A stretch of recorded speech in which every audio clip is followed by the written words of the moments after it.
Now that you've mapped the diagram, would you find it easier to answer that first question? Yeah?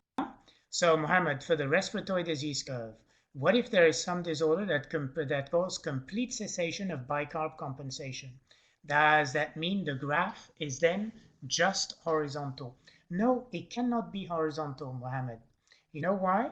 Because it's chemistry. CO2, unless you block carbonic anhydrases, CO2 and water is what makes protons with bicarb.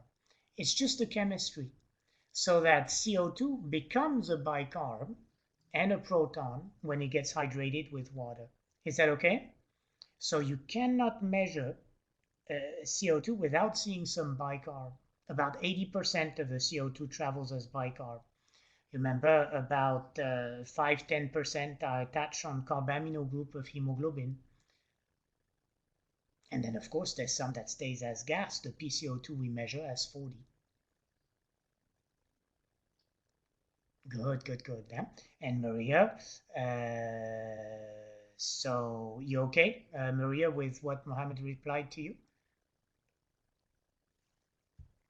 Good. So we're going to take a quick break. And when we come back, we left with one thing, which is right now we see it well in a diagram. How about seeing it with numbers? What if instead of having a diagram with where the patient is, or to place a patient on the diagram, it could be one or two questions. Either you place the patient based on a stem, or you recognize a patient based on the graph. The problem is going to be then to be able to do it with real numbers, like we started with Le Chatelier, so that we can assess by doing arterial blood gas whether a patient is in a mixed state or in a partial or fully compensated state, or maybe in the unlikely uncompensated type of state. So, Zaire, let's put a note for aspirin, and I'm going to put it right here, where we talked about the mixed disorders. You remember that aspirin is an uncoupler.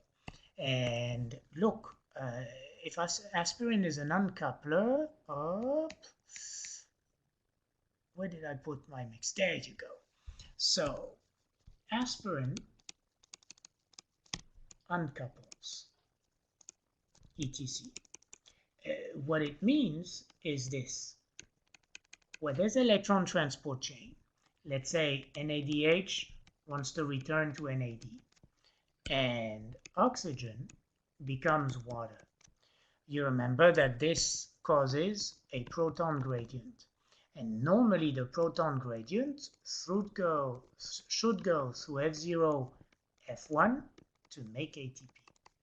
When you have aspirin, aspirin grabs the protons, and aspirin carries the protons